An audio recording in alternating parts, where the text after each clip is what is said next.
വചനസാരം വചനസാരം.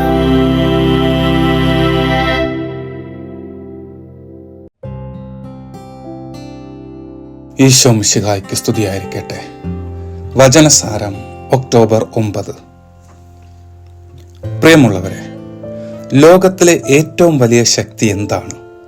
ഒരുപക്ഷെ ആരും പ്രതീക്ഷിക്കാത്ത ഉത്തരമാണ് ഈ ചോദ്യത്തിന് ഫ്രാങ്ക് ലോബാക്ക് എന്ന ഗ്രന്ഥകാരൻ നൽകിയിരിക്കുന്നത്. പ്രാർത്ഥന. അതാണത്രേ അദ്ദേഹത്തെ സംബന്ധിച്ചിടത്തോളം ഏറ്റവും വലിയ ശക്തി. ലോബാക്കിന്റെ വീക്ഷണത്തിൽ പ്രാർത്ഥന യഥാർത്ഥ ശക്തി ജനിപ്പിക്കുന്നുണ്ട്. അതിനുള്ള കാരണം അനന്തമായ ശക്തിയുടെ ഉറവിടമായ ദൈവവുമായി പ്രാർത്ഥന വഴി നാം ബന്ധപ്പെടുന്നു എന്നത് തന്നെ. നാം നമ്മുടെ മനസ്സ് ദൈവത്തിങ്കലേക്ക് ഉയർത്തുമ്പോൾ അവിടെ നിന്ന് അനുസ്യൂതം പ്രവഹിച്ചു കൊണ്ടിരിക്കുന്ന ശക്തിവിശേഷം നമ്മളിലേക്ക് കടന്നു വരികയാണ്. ആ ദിവ്യശക്തിയാണ് പ്രതിബന്ധങ്ങൾ തരണം ചെയ്യാൻ, പ്രശ്നങ്ങൾ പരിഹരിക്കാൻ, ജീവിതം ക്രിയാത്മകവും പ്രചോദനപൂർണവുമാക്കുവാൻ നമ്മെ സഹായിക്കുന്നത്.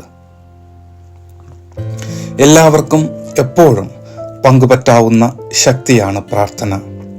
വാസ്തവത്തിൽ ലോകത്തിലെ ഏറ്റവും വലിയ ശക്തിയുടെ ഉറവിടം നമ്മിൽ തന്നെയുണ്ടെന്നുള്ളത് അത്ഭുതാവഹവും ആവേശകരവുമല്ലേ?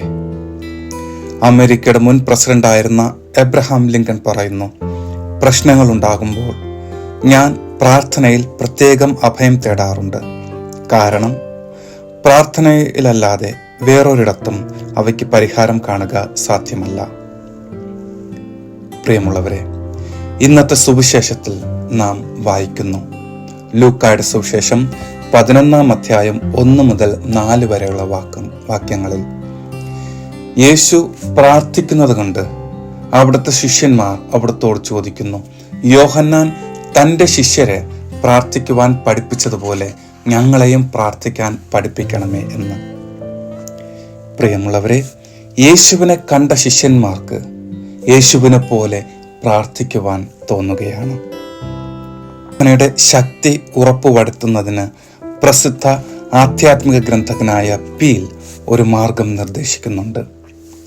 നിങ്ങൾക്ക് ആർക്കെങ്കിലും വെറുപ്പും വിദ്വേഷവുമുണ്ടോ എങ്കിൽ അയാൾക്ക് വേണ്ടി ആത്മാർത്ഥമായി പ്രാർത്ഥിക്കുക. ആർക്കെങ്കിലും തിന്മ വരണമെന്ന് നിങ്ങൾ അറിയാതെ മോഹിക്കുന്നുണ്ടോ എങ്കിൽ അയാളുടെ നന്മയ്ക്ക് വേണ്ടി അനുതാപത്തോടെ ആത്മാർത്ഥമായി പ്രാർത്ഥിക്കുക. അപ്പോൾ നിങ്ങളുടെ മറ്റ് പ്രാർത്ഥനകൾക്കും വേഗം ഫലം കിട്ടും. ഇതുതന്നെയല്ലേ നാം ഇന്നത്തെ സുവിശേഷത്തിൽ വായിച്ചു കേൾക്കുന്നത്?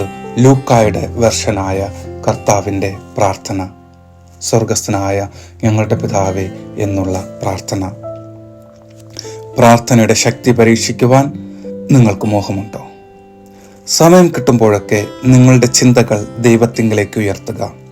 ആ ചിന്തകൾ അധികവും നിങ്ങളുടെ ജീവിതത്തിൽ ലഭിച്ചിരിക്കുന്ന നന്മകൾക്കുള്ള നന്ദി പ്രകടനമാകട്ടെ.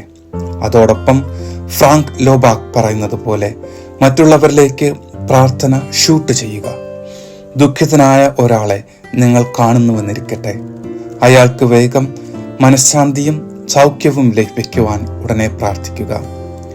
പ്രാർത്ഥനയും മനസ്സു നിറയെ സ്നേഹവും കൊണ്ട് ആധ്യാത്മികമായി അയാളെ ആവരണം ചെയ്യുക. അപ്പോൾ തീർച്ചയായും ദുഃഖിതനായ മനുഷ്യന്റെ മുഖത്ത് പ്രതീക്ഷയുടെ പുതുമലരുകൾ പൊട്ടിവിടരുന്നത് കാണാനാവുമെന്നും ലോബാക്ക് സാക്ഷ്യപ്പെടുത്തുന്നു.